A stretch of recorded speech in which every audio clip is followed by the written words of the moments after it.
이루준단 라이브 시작합니다. 이제 보름쯤 뒤면 논란의 패스트트랙 법안들이 국회 본회의에 올라옵니다. 자유한국당이 한 발짝도 움직이지 않고 있는 가운데 다른 야권을 향한 민주당의 설득도 별 성과는 없어 보입니다. 이 법안들은 과연 본회의를 통과할 수 있을까요? 그 안에는 게임의 룰, 선거법 개정안도 들어있는데 또 분위기가 다소 무거워진 보수통합 움직임 등 정치권 현안들 여야 대변인과 짚어보겠습니다. 이와 함께 이제 만 6일 남은 지소미아 협정 출구 전략은 없는지 전문가들의 의견 들어보겠습니다. 먼저 지난 한 주 주요 이슈들 빅데이터로 보겠습니다.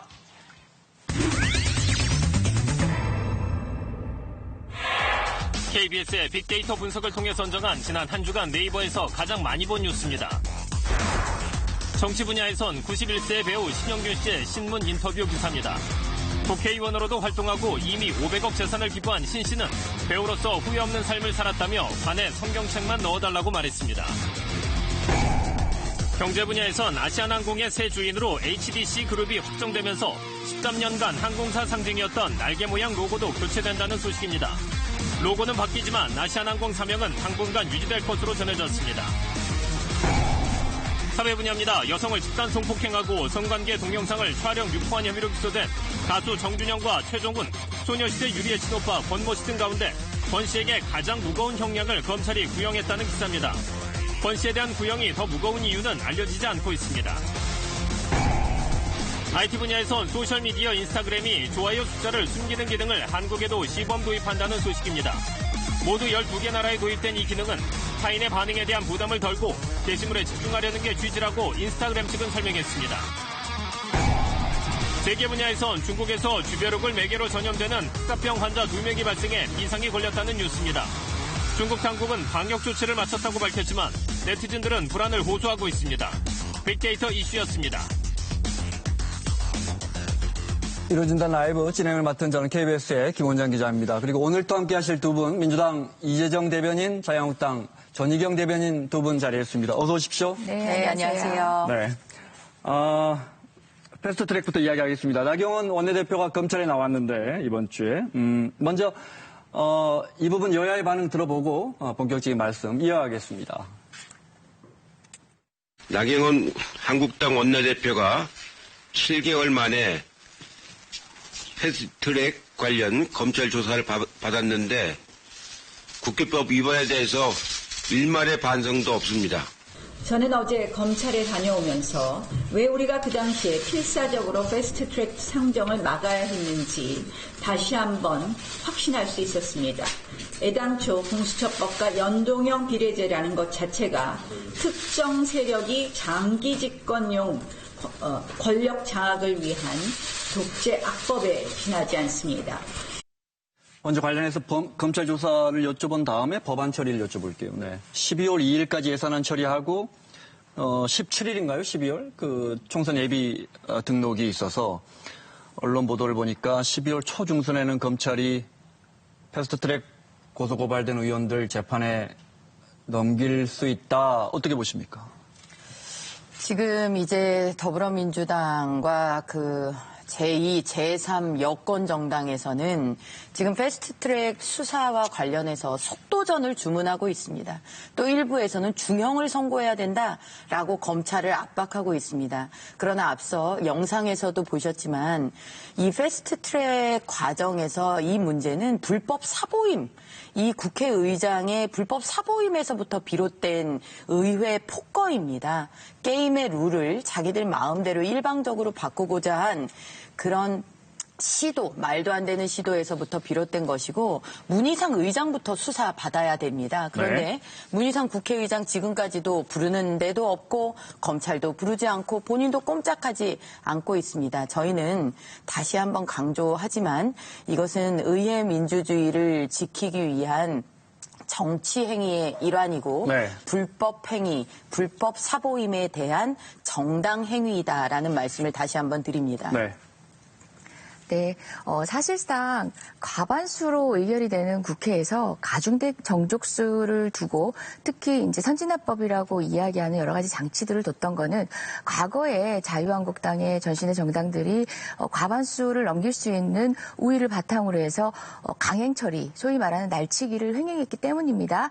그랬는데 그 이후 동물국회라는 것을 막기 위했다라고 하는 것은 지금 말씀하신 그런 식의 의회주의를 망가뜨리는 폭거에 대한 저항조차도 정치적 명분을 떠나서 사실상 형사처벌하고 있었고 형사처벌 대상이라는 점이었습니다. 보다 강력한 처분을 통해서 국회의원이 그와 같은 모습을 반복하지 않도록 하기 위해서 합의제 국회를 향한 나름의 룰을 정한 것인데요. 지금 자유한국당의 논리대로라면은 그간의 그런 이유로 처벌받았던 모든 국회의원들에 대한 재심이 필요한 정도의 그런 논리입니다.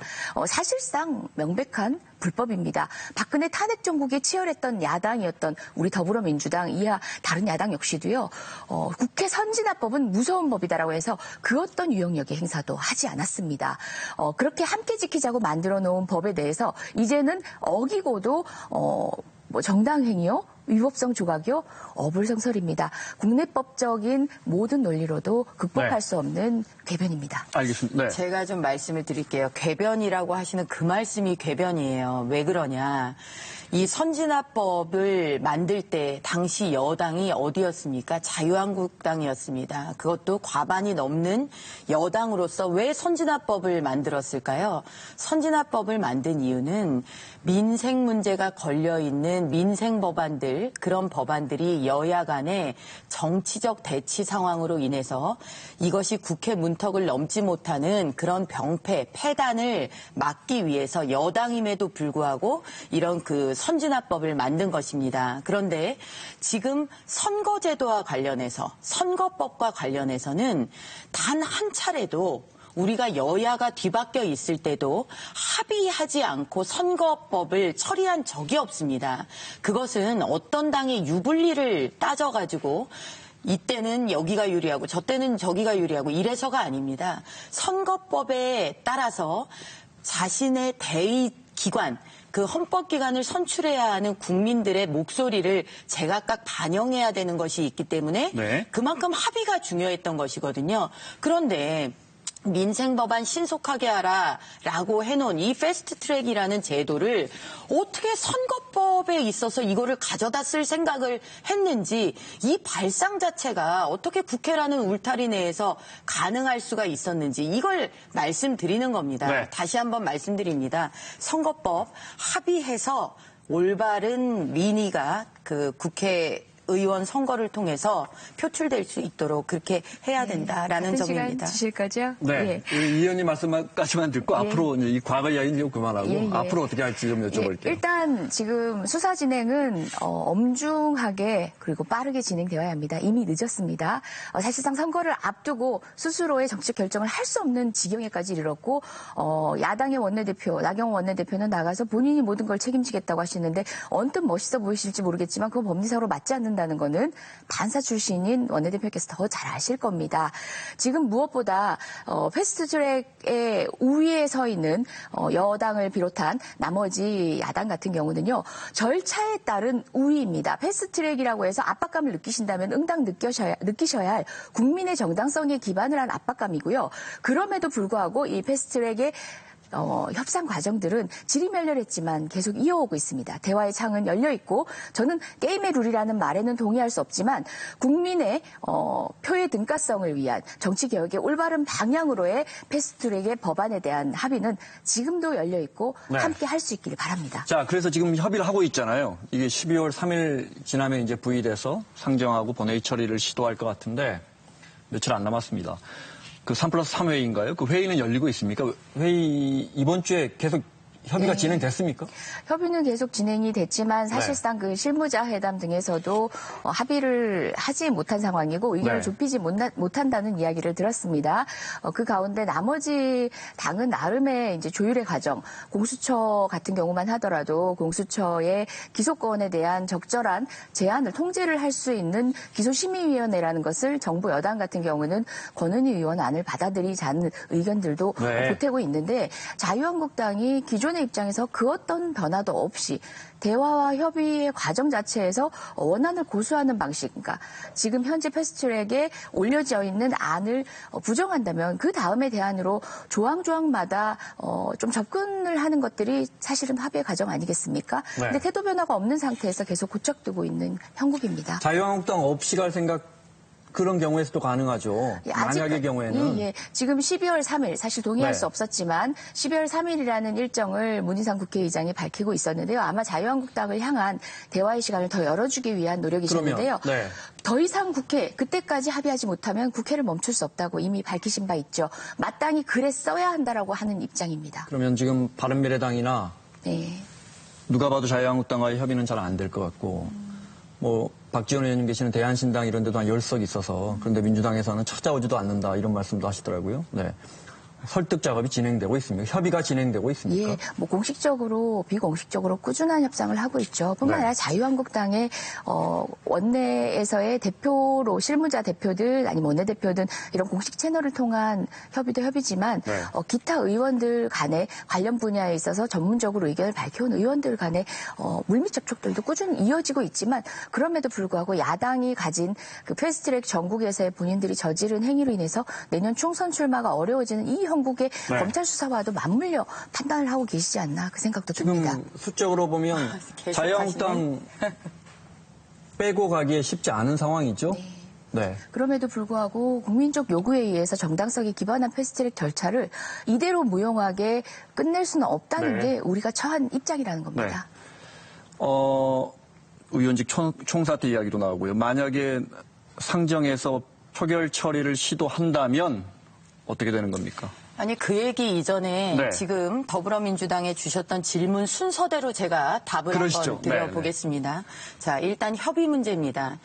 우리 자유한국당은 원내투쟁, 정책투쟁, 장외투쟁을 선언하고 지금 그 어느 때보다도 바쁜 정치 일정들을 보내고 있습니다. 그런데 계속해서 우리가 이제 주말을 이용한 대국민 보고대회, 장외투쟁 할 때마다 자꾸 협상장으로 돌아와라. 협의하자라고 합니다. 그런데 지금 3+3 회의, 뭐 정치 협상 그 회의 이런 데 자유한국당이 지금 다 들어가서 하고 있습니다. 네. 그뿐만 아니죠. 뭐 국정감사, 예산심의 다 하고 있습니다. 그런데 자꾸 협의 얘기를 하자 그럽니다. 그러면서 하고 있는 이 협의 와중에 계속해서 국회의장을 압박해서 더불어민주당은 지난 10월 29일 날 이 패스트트랙 법안 공수처법을 부의할 것을 압박했습니다. 그런데 이게 국회법상 아무리 유리하게 해석을 해주려고 해도 할 수가 없는 겁니다. 그러니까 이제 국회의장발 발언이 뭐냐면은 12월 3일날 그러면 부의하겠다. 뭐 합의 안 돼도 부의하겠다. 이렇게 압박을 합니다. 시간을 정해놓고 이렇게 압박만 해 들어가면서 일견 협의처럼 얘기하는 것은 맞지가 않죠. 그런 협의는 할 수가 없는 겁니다. 자, 그다음에 자, 공수처법, 선거법, 저는 이거 명칭을 바꿔서 불러야 된다라고 생각을 합니다. 공수처법은 더불어민주당의 소원 법안이고요. 사법장악의 마지막 고리, 소원 법안이고, 그 다음에 선거법은 정의당의 민원 법안입니다. 자기네들 의석수 늘리자는 민원 법안입니다. 지금 더불어민주당의 소원 법안하고 정의당의 지금 그 민원 법안이 짬짬이가 돼가지고 서로 간의 야합하에 지금 두 개가 맞물려 돌아가는 거죠. 네. 이 두 개가 패키지 법안이 될 이유가 없어요. 전혀 이유가 없는데 이게 두 개가 맞물리게 된 거는 정치적 이해득실의 이 야합의 산물이라는 겁니다. 자, 이렇게 해놓고 적당히 협의해가지고 바꾸자고 하면서 자유한국당이 원안만 고수하고 있다라고 얘기를 하는 거예요. 자, 아니 근본적으로 골자가 잘못된 골조공사가 잘못된 건물을 국민 앞에 페인트 칠만 그럴싸하게 하자고 당신들도 페인트 칠하는 붓 들고서 네. 모여라 하는데 거기 가가지고 가서 페인트 칠하고 있는 게 제1야당의 소임입니까? 그렇게 보지 않습니다. 저희는 일관되게 주장합니다. 국민들께서 원하고 계십니다. 자유한국당의 의석수 축소 법안. 이게 왜 잘못된 것입니까? 저희는 계속해서 이야기합니다. 검찰개혁 해야 된다. 그러나 공수처라는 것은 검찰개혁과 정확히 역행하는 초법적 기구다. 그래서 저희 안에 대해서 이제는 공감대를 피력해 주실 법도 하다. 이미 설득을 할 만큼 했다라고 봅니다. 알겠습니다.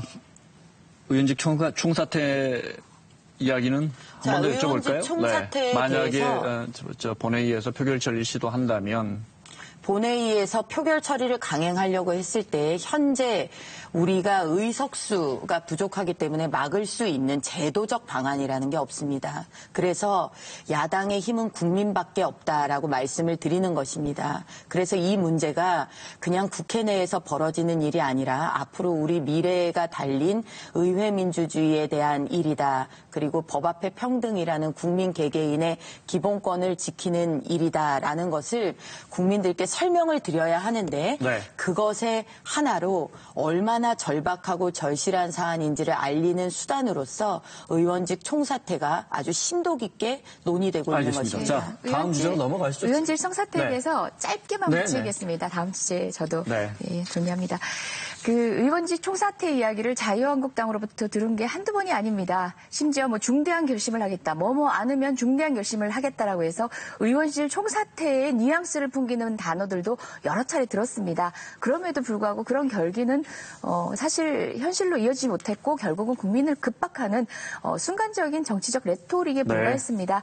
패스트트랙이라는 법에 따라진 절차에 따른 우선적인 다른 사당의 공조의 우위는 인정을 하시는 게 맞습니다. 그걸 전제로 한 대화, 그것이 국민의 뜻일 수밖에 없는 게 법에 따른 절차입니다. 자, 인정해 주십시오. 네, 여기까지 아시죠? 네. 자, 북송 어민 이야기 좀 할게요. 이달 초에 이제 납포된 북한 어민 2명을 저희가 납포하고 보니까 살인자라는 거 아니에요? 그래서 이제 나흘 동안 조사한 다음에 송환했습니다. 다시 돌려보냈습니다. 네. 논란이 커지고 있는데 국회 외통위에서도 통일부를 향해서 이 문제 시시비비를 따졌는데요. 잠깐 보겠습니다. 네. 북한 주민 추방과 관련해서 말하자면 직접적인 법적 근거가 있습니까 없습니까? 추방과 관련해서 이것만 있습니까 없습니까? 저희들이 검토한 법률들은 많습니다. 잠재적 국민 맞습니다. 그렇지만 우리가 실제적으로 법을 적용할 때는 남북관계의 이중성을 고려를 합니다. 국민의 생명을 우선시했기 때문에 이렇게 처리한 겁니다. 자, 논란의 큰 줄기는 이겁니다. 북한 주민도 헌법상 우리 국민인데 뭐 살인을 했든 안 했든 간에 우리가 판단해서 우리 영토 안에서 재판을 받아야지 그걸 북한 말 듣고 돌려보내느냐 이 부분인 것 같아요. 어느 분부터 하시겠어요? 제가 좀 먼저 말씀을 드리겠습니다. 자, 저는 이 정부가 인권 정부를 표방하고 문재인 대통령께서도 인권 변호사 출신인데 참 어떻게 이런 일이 벌어질 수 있느냐라는 그런 진짜 참담한 심정입니다. 이게 있을 수 있는 일이냐, 문명 국가에서. 자, 보십시오. 북송 이 사건이 드러나게 된 계기, 우리 진행자께서도 기억이 나십니까? 이게 국회에 출석해 있던 청와대의 문자, NSC 직원 그죠? 휴대폰에서 노출됐습니다. 그렇죠. 휴대폰이 노출되지 않았으면 이거 세상에 드러났겠습니까? 드러나지도 않고 묻혔을 일입니다. 이거 국방부 장관도 모르게 그 NSC 중령이 그 청와대에 직보한 문자가 이거 발각이 되면서 언론을 통해서 드러나면서 이게 수면으로 불거져 나왔습니다. 그런데 16명을 죽였다고 합니다. 엄청난 사건이죠. 그 조그마한 목선에서 어떻게 그런 일이 있었을까 의문이 있습니다. 혈흔 감식도 제대로 안 했습니다. 불과 5일 만에 북한으로 보냈습니다. 선원들은 귀순 의사를 밝혔다라고 합니다. 그런데도 눈 가리고 포승줄로 묶어가지고 경찰이 인도하는 과정에 철저하게 감시하면서 북한으로 돌려보냈습니다. 우리의 헌법은 엄연히 북한 주민들도 대한민국 국민으로 인정을 하고 있습니다. 그들이 어떤 흉악범죄를 지었건 그 범죄를 비호해서 안 되는 차원과 또 다른 문제로 그들이 법률에 따른 재판을 받을 권리, 변호인의 조력을 받을 권리, 그들의 항변권은 지켜져야 하고 그리고 그 법률에 따라서 그들의 죄에 응당한 합당한 조치를 따라야 합니다. 100번 양보해서 북한에서 범죄인 송환 요구가 있었다. 그러면 그에 따른 조치들을 강구해 나갔으면 됐을 일입니다. 그런데 통일부 장관은 그 과정에서 거짓말까지 했습니다. 귀순 의사가 명백하지 않았다라고 하면서 최초 납포 당시 또 그들이 그 또 한 명의 주범과 나눴던 그 대화를 마치 한국에 넘어와서 한 진술처럼 왜곡을 했습니다. 귀순 의사가 죽더라도 북한으로 돌아가겠다라고 얘기한 것처럼 사실은 이제 그게 이제 김책항으로 돌아가겠다라는 것은 네. 주범과 나눈 대화 과정의 이야기고 이들은 자술 의향서까지 귀순 의향서까지 작성을 했거든요. 자, 그런데 헌법도 위반했죠. 국제사회가 금하고 있는 그런 그 인권 네, 입각한 그 고문당할 수 있는 국가로의 추방 금지라는 인권 조약도 위배를 했습니다. 자, 이런 일을 네. 어떻게 설명할 수 있을까요? 북한 눈치 봤다. 북한 심기만 살폈다. 이렇게 봐야 되지 않겠습니까? 예, 어떻게 설명해드릴까요? 설명해드리겠습니다. 사실상 우리 남과 북은 절연되어 있는 것 같지만 그 철책선이 없는 해상에서는 여러 차례 어선들이 오가는 과정에서 북한 당국에 의해서 남한 어선이 돌려보내지기도 하고 남한에 의해서 우리 측에 의해서 북에 어선들이 돌려보내지기도 합니다. 그 것들이 얼마나 빈번하게 이루어지냐면요. 올해만 하더라도 500여 건입니다. 네. 그런 상황 안에서 때로는 범죄자들이 범죄를 처벌을 회피하기 위해서 북으로 그리고 남으로의 귀환 의사를 밝힐 바도 있습니다. 우리 남한에서 우리 대한민국에서 범죄를 저지르고 처벌을 회피하기 위해서 북에 들어가는 경우도 여러 차례 있었습니다. 그때마다 북은 우리의 요청에 의해서 돌려보내졌습니다. 마찬가지입니다. 북으로서도 자국민이라고 판단할 수 있는 남한 국민이지만 그 국민의 의사라는 것들은 남과 북이 공히 단순히 나 여기 귀환하겠어요 라는 거는 범죄를 저질렀던 그 각 당사자들이 모두 표면적으로 밝혔던 이유입니다. 네. 귀환하시겠어요? 어서 오십시오 하는 방식이 아니었습니다. 그간의 처리래도. 그래서 그들의 행적 그리고 전후 과정 그리고 공범자들 간의 진술을 맞춰본 뒤에 그 진술을 통해서 귀환 의사가 진정성이 있다라고 판단되었을 때 비로소 귀환 절차를 통해서 우리 네. 한국에서도 받아들일 수 있는 절차를 밟아가는 겁니다. 그런데 이 사건 같은 경우는요. 어떤 국가에서도 공히 인정할 수밖에 없는 인류가 공통히 인정하는 강력 범죄입니다. 그 상황에서 남한으로 우리 대한민국이 받아들여진다는 것 자체도 함부로 결정할 수 없는 것이기도 하고요. 네. 무엇보다 북한도 유엔 가입국이고 남북 합의서에 따른 어찌되었건 간에 대화의 상대방이라는 지점들을 정부로서는 여당이기 때문에 고려하는 겁니다. 고려하지 않았다면 그 지점을 아마 지적했을 것 같습니다. 많은 사례에 있어서 제가 조금 전에 이야기했던 한국에서 이런 범죄를 저지르고 남측에서 저지르고 북으로 갔던 사람이 송환되었을 때 우리 국민이 모두 뉴스를 통해서 보지는 못하셨죠.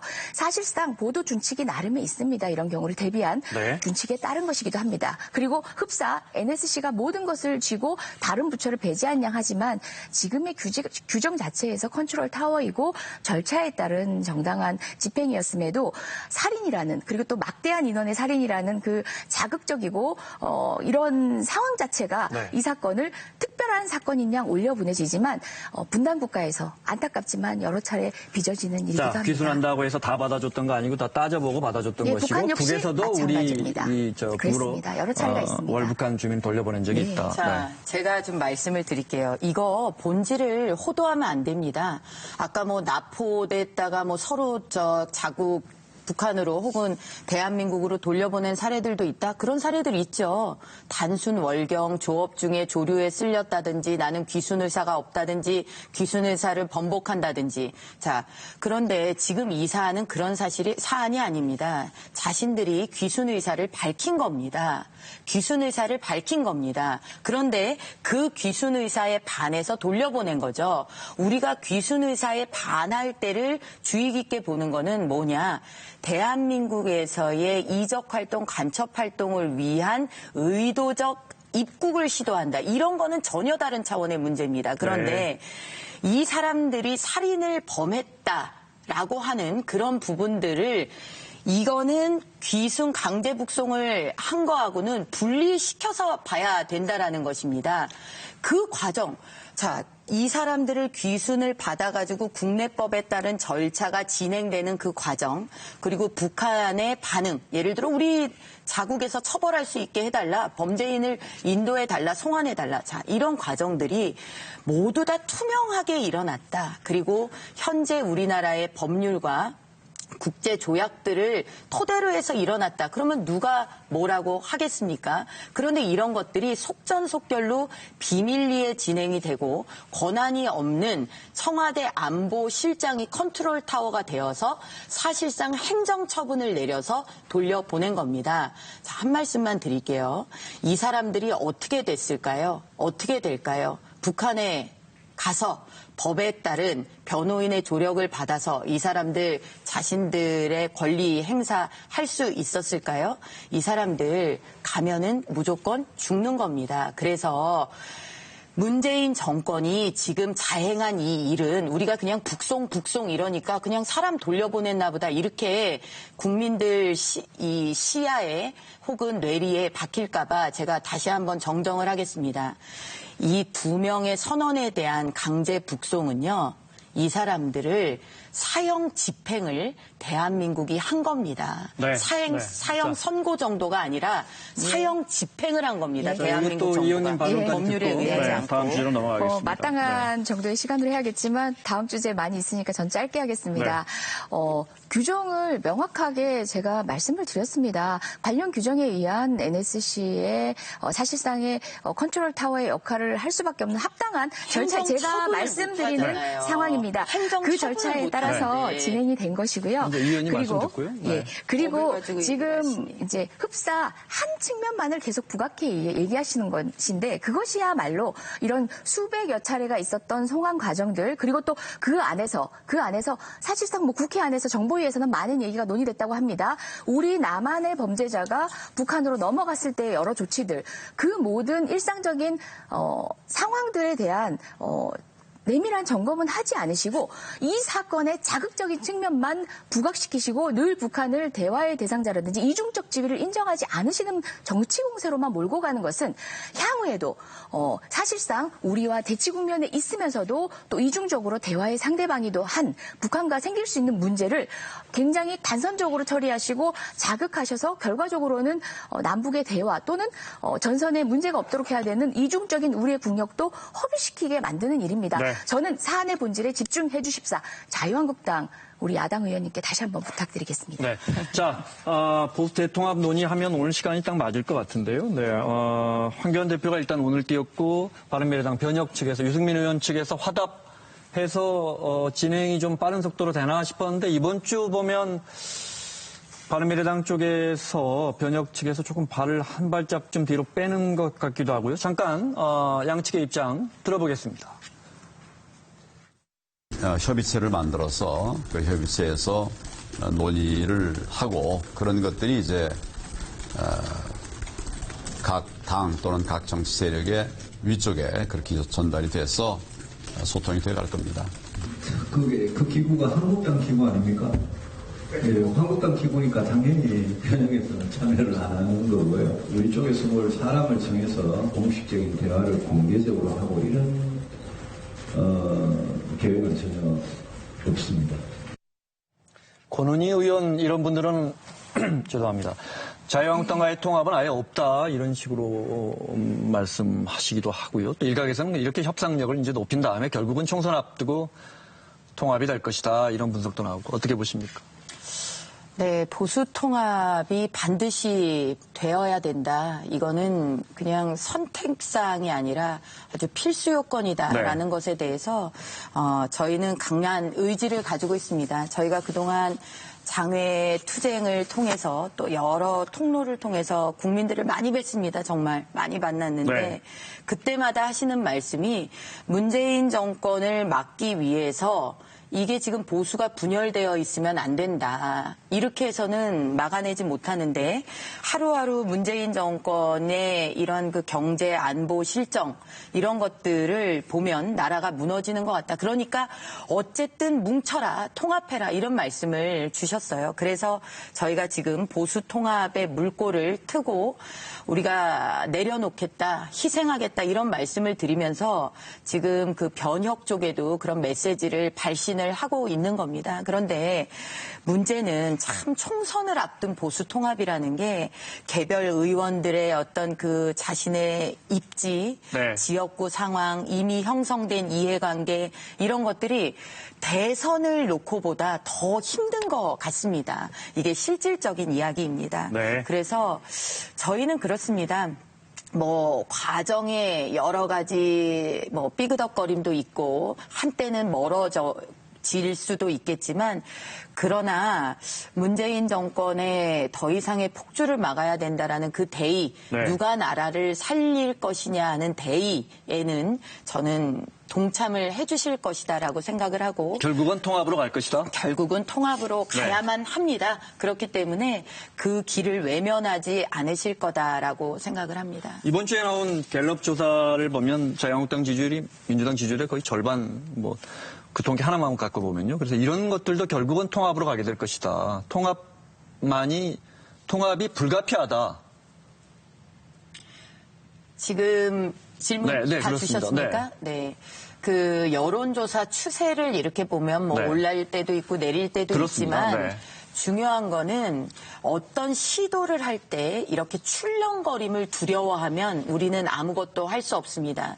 지금 우리가 가진 한 줌의 기득권, 한 줌의 권력을 가지고 이게 반등했냐 내려갔냐를 놓고 이걸 고려하는 그게 바로 국민들의 염원을 저버리는 것이다라고 생각합니다. 통합 과정에 어떠한 어려움이 있더라도 문재인 정권을 제대로 견제할 수 있는 이 폭주 막아낼 수 있는 통합의 길을 반드시 열어가도록 하겠습니다. 예, 뭐 구애를 거듭하고 계시지만 그럼에도 불구하고 바른미래당 그리고 또 대한신당 등에서는 사실상 박근혜 정부를 탄핵했던 그 당시의 상황에 대한 자유한국당의 반성과 쇄신을 요구하고 목소리가 높습니다. 그것이 굉장히 지극히 상식적인데요. 자유한국당만 그 점을 들여다보고 있지 않은 것 같습니다. 선거를 앞두고 통상 이런 정치 재편이 일어나게 될 때는 이렇게 통합이 일어나는 측의 반대 측에서는 야합이다라고 하면서 흥분을 하면서 문제 제기를 하는 경우가 많습니다. 왜요? 두렵겠죠. 두려우니까요. 그런데 지금 민주당을 비롯해서 사실상 자유한국당의 그런 움직임에 대해서 목소리에 대해서는 아무 코멘트가 없습니다. 네. 두렵지 않기 때문입니다.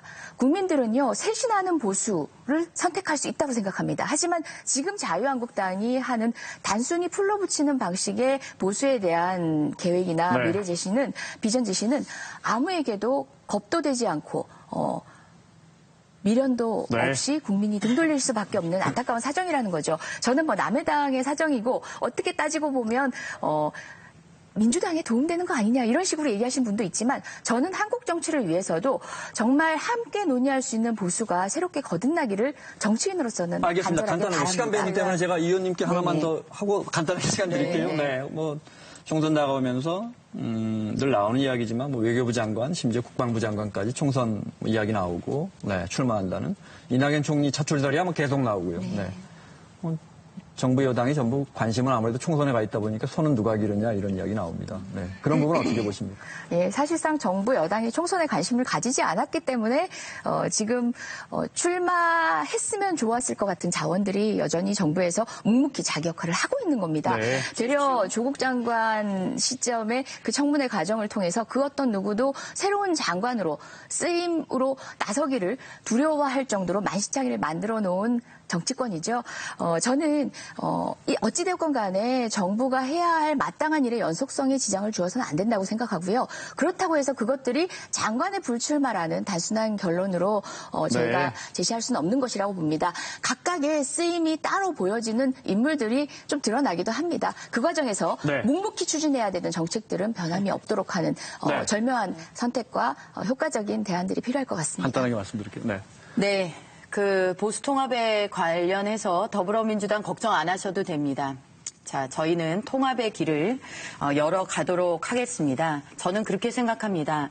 대한민국의 보수가 죽었는가? 자유 국민이 정말 어디로 사라졌는가? 그렇게 보지 않습니다. 보수의 지형은 대한민국을 일구어온 세력으로서 탄탄했고 지금까지도 정말 건재해 계십니다. 문제는 정치권이 잘못을 하는 바람에 그 보수의 탄탄한 열망, 염원, 나라 생각하는 마음을 담아낼 그릇으로서의 역할을 다하지 못했기 때문입니다. 그나마도 쪼개지고 갈라지고 깨져서 서로 욕하고 상처 줬기 때문입니다. 이제 저희는 더 이상 그럴 겨를이 없습니다. 2년 반 동안 무너지는 나라를 목격하면서 이제 우리들의 마음이 한 곳으로 뭉쳐지고 있다라고 생각합니다. 이 국민의 염원을 저버리는 것, 그것이 가장 나쁜 일입니다. 보수 통합에 임하는 많은 보수의 지도자들이 명심해야 될 부분이라고 생각합니다. 자, 오늘 두 분 말씀 여기까지 듣겠습니다. 여야 이재정, 전희경 두 대변인과 함께했습니다. 수고하셨습니다. 네, 감사합니다. 이어 이루어진다는 라이브 여론조사입니다. 정치권에서 논의 중인 보수 대통합에 대한 국민들의 생각, 또 한일 군사정보보호협정 지소미아를 어떻게 처리해야 한다고 생각하는지 물었는데요. 지소미아는 우리 정부의 원칙대로 여기서 끝내야 한다는 답변이 더 많았습니다. 우리 국민들의 생각 보시겠습니다.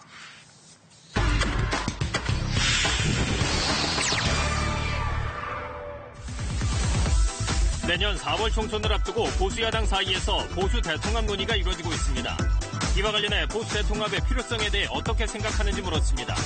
필요성을 공감하지 않는다는 응답이 54%, 필요성을 공감한다는 응답은 33%로 조사됐습니다. 내년 4월 총선 전에 보수 대통합이 실현될 가능성에 대해 어떻게 생각하는지 알아봤습니다. 성사 가능성이 낮다고 보는 의견이 70%로 가능성이 높다고 보는 의견 17%보다 훨씬 높았습니다. 11월 23일에 종료될 예정인 한일 군사정보보호협정 지소미아를 놓고 우리 정부는 일본의 수출 규제가 철회돼야 종료를 재검토한다는 입장을 견지하고 있습니다. 반면 미국 측은 동북아 안보를 위해 연장이 필요하다는 입장입니다.